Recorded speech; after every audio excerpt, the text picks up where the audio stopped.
Hey guys, how you doing today? Just on my way home from a friend's day, like 4 or 5 vacation. Feeling good. We did some yoga, man. Holy cow! Holy cow! I don't know if you're the type of person that has hang-ups about things like yoga or any of that kind of stuff, but if you are, you got to get over it. You do. You got to get over it. It's good. Just do even the most basic stuff. Even the most basic stuff. It's gonna make you feel better. It's gonna stretch you out in places that you didn't expect. It's just gonna make you feel better. It is. It's just gonna make you feel good. Really dig into those places that you don't spend a lot of time or attention on. Release some tension. Feel better about yourself and your place in the world. What the hell? Why not? Things can be going to hell, but if it's calm inside. I think the thing I really want to talk about is the what's being called a failed coup in Bolivia. I think the whole situation's a touch odd, if you ask me. So, if you don't know what happened in Bolivia, so the CIA funded a fascist group to perform a coup against the leader Evo Morales, which is just an absolutely who was the socialist leader of Bolivia. So the coup occurred. Evo Morales was banished from the country, fled for his life, instead of being murdered, which already is pretty rare for CIA-backed coups. And then this happened like, a year ago? Maybe at most. But like within 6 months to a year, I believe. It's been fairly recent news. So the fascists came in, they ousted Evo Morales, and then they held an election recently, which I kind of went, well, what kind of fucking fascists are you?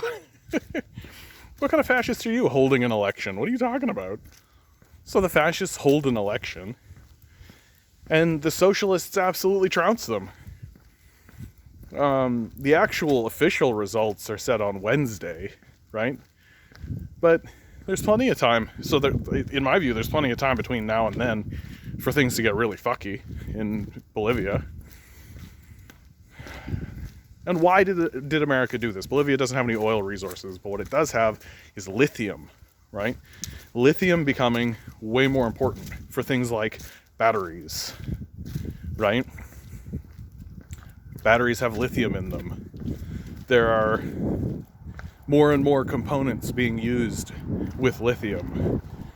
And Bolivia has a large stockpile of lithium that it uses. Or maybe that it doesn't use. This is essentially all but confirmed because Tesla owner Elon Musk on Twitter, when pressed about his dealings in Bolivia and the securement of their lithium mines for his own projects and his own work, when criticized about this, he said, and this is almost a direct quote, shoot, he said, we'll coup who we want to, deal with it. Right? This is the head of a major company, Elon Musk, one of the wealthiest men in America, saying, we'll coup who we want to, deal with it. Like, this really reveals the sinister nature of capitalism, that someone like Elon Musk has clearly gotten in bed with political power in the United States in order to have them use taxpayer dollars, right? That's your money, right? He's taking your money and using it to fund CIA-backed coups in Bolivia so that he can get lithium to make battery toys. Really. To make just toys that have lithium batteries in them. And so this coup failed, right? They're being voted out, which is astounding, right? One would think that a fascist government would use superior military might in order to quell opposition and quell dissent, and who gives a shit about these results, right? I don't quite understand why the fascists aren't just saying that. But the reality is that the people of Bolivia may just simply have overwhelming numbers and overwhelming force on their side, right? I mean, that's happened before in American history. Like, in Venezuela, Hugo Chavez was kidnapped by the CIA, for God's sakes, in the early 2000s, right? Before they assassinated him.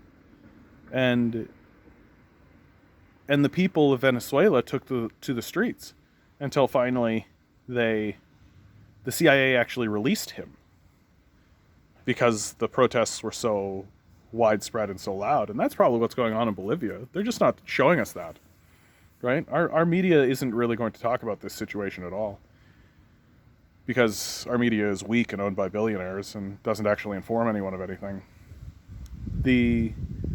So the Bolivian coup is being replaced by a socialist government, Evo Morales' old party, right? It makes me a touch skeptical. I wonder if the CIA hasn't managed to plant moles or plant people like Manchurian candidates into that party in order to take it over. And that's why they're willing to relinquish power and let the headline be "Socialists defeat fascists in Bolivia," as long as those socialists continue to sell lithium to Elon Musk. Right? There is another counter-narrative, which I think also makes a certain amount of sense, which is that the American military is weak and has been weakened, and is losing its ability to actually put boots on the ground, losing its ability to actually field troops. I mean, enrollment is way down in the United States military. It's harder and harder to actually get people to join the military, because more and more it's just being seen as kind of a dead end, kind of a fraud. And more the benefits are truly, like, they're not going to put 1,000, they're not going to send 1,000 people to Bolivia, right? Can you imagine 1,000 people just accepting that they're going to be shipped into Bolivia after they had an election? It's just not going to happen. So the American military is weak, right? Easily defeatable. They've been defeated here in Bolivia. They have lost every coup attempt they've attempted. Hello. Hey, Susan, how you doing? Good. Just saying hi to my neighbor. She pops out. And you look at Venezuela, right? They had to return Hugo Chavez. They assassinated him, and now his second in command, Maduro, is still ruling that country, right? Winning elections, right? Winning elections, and preventing further coups. The Venezuelan military, their ranks are swelling because they understand that they're under attack by the United States, and that they need to be trained and they need to be prepared for some kind of invasion, which they've prevented. Several of them. Right? They've prevented several attempts to do damage to the Venezuelan government. And of course, it hasn't been perfect, right? The CIA has many ways of attacking a nation, right? If you, including attacking their economy, right? Venezuela's in a very interesting position, right? Here's something that they'll never actually talk about. So they'll continuously say Venezuela has the largest oil reserve on the planet. And people will be like, Venezuela, they're not exploiting their oil well enough. They're that's why they're poor, right? They're so poor. And meanwhile, there's like a pretty heavy movement in Venezuela that's like, leave the oil in the ground, right? Like, leave the oil in the ground. Burning that shit is killing us. And if you live like closer to the equator, like you do, like here in Canada, we're like, climate change, warmer winter sounds great, right? This is the way we talk here in Canada, because we're fucking idiots, right? But if you live in hot climates, like if you live in places where you have like jungle, rainforest and shit, right? You're right up against that equator. You know what climate change can do. You know what it can do. And the weakness, what's fascinating about this time period is that as the United States loses military strength, eventually what happens is you begin to lose administrative strength. You stop being able to actually influence the world militarily. It's exactly what happened to Britain. So you're going to start seeing more and more independence movements, more and more banishments from more and more nations. I'm talking about like Iraq or whatever's left of it, right? Chances are good the nation of Iraq will simply be that map will be redrawn. I don't think Iraq can be salvaged as a nation. It's been so thoroughly destroyed, and the populace so completely divided into its little camps. I love talking about the Middle Eastern war shit, man. It's so interesting to me, right? Like, who are the major allies in that region? It's Israel and Saudi Arabia. Those are the major allies. One of the things I think about all the time, like when Egypt fell, like Egypt had the Arab Spring. We all remember that, the Arab Spring uprising. So Egypt held an election, and fascinatingly, and maybe not unexpectedly, the party that won in one of the first democratic elections that they had was the Muslim Brotherhood. Now, that means that the Muslim Brotherhood is the most organized group, right, in the nation, and they live in Yemen, they live in Oman, they live in Saudi Arabia, right? There are Muslim Brotherhood people in Saudi Arabia, and so there's this terrifying proposition for the West, because number one, right, number one or number two, one of the number one or number two goals of the Muslim Brotherhood is the destruction of Israel, right?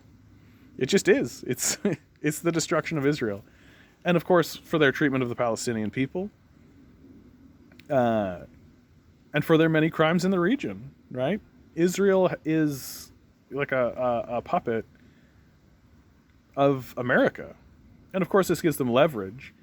Like, they are a nuclear power who is allied with America, and those two forces are very tightly allied with one another. They even share like a religious connection, as well as a connection to a great World War II, right? At least in rhetoric and narrative, they share those connections, and monetarily they share a pretty tight connection. And of course, if you need a place to be on a war front, right? Well, Israel's a good place to be, right? Israel's a good place to store some nukes. Israel's a good place to have military bases, right? And a populace who is on your side. And then you have Saudi Arabia right nearby. And of course, here in Canada, we're Saudi arms dealers, right? We don't send people because people will refuse to go. Chrétien kept us out of the original Iraq war, but that because he understands that his populace won't support directly, we refuse to send people into such an obvious, fraudulent, illegal war of aggression that's like obviously fascist. But we certainly don't have a problem selling arms to Saudi Arabia. Like, we don't have any problem with that. But the reality is, like, once you accept that we are on the wrong side of history here, that we have allied ourselves with the Nazis and we are invading, we are essentially colonizing an entire region. Like, it's neo-colonialism is what we're experiencing, right? That the British and the French and the Spaniards and the Europeans colonized North America, and now North America has grown and is now colonizing the Middle East and attempting to colonize South America as well, although the South Americans are successfully fighting back this time.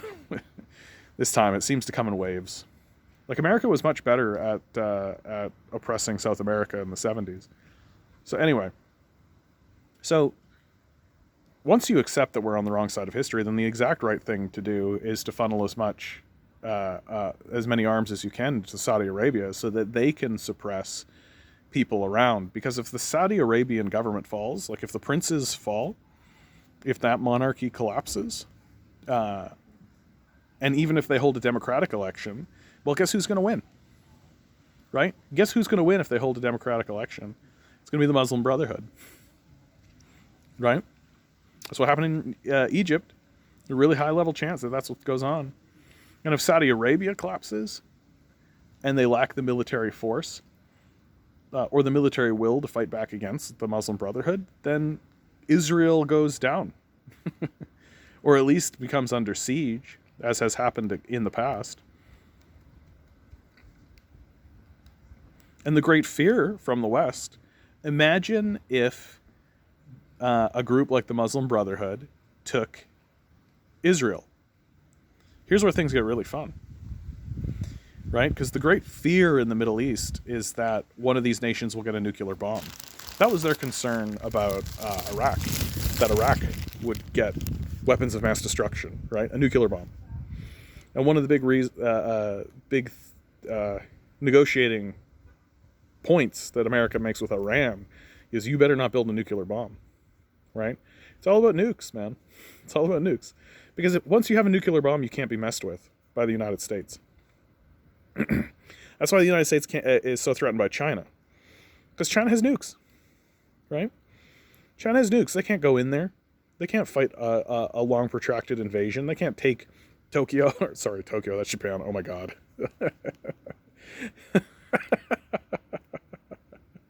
They can't take Beijing, right? They can't take that shit. They can't go in to major cities and start just taking them out. You know, they can't do that. China has nukes, right? Start invading their homeland, they'll use them. That's what the Americans say. Because that's probably what the Americans would do. And so Israel has nukes. And the Arab nations don't. Right? That's why they're under the United States' thumb. But the United States economy is going to collapse soon. Its ability to enforce power throughout the world is going to diminish pretty fast. Pretty fast. And will they be able to hold off against, if these Middle Eastern provinces are able to, or nations are able to ally amongst one another, will they have the force to be able to push into Israel and take it over? I think the answer is no, because it's just like the technological difference is too great now. It's like during Desert Storm, right? Part of the reason they were able to completely decimate Saddam Hussein's forces and push him back into Iraq from Kuwait so easily, and why it happened so quickly, is because of the massive technological advantage that the United States military has over everybody else. Iraq was still using World War II era tanks. The Americans were able to just roll on in there using computer technology and just blow the shit out of them. Take almost no casualties whatsoever.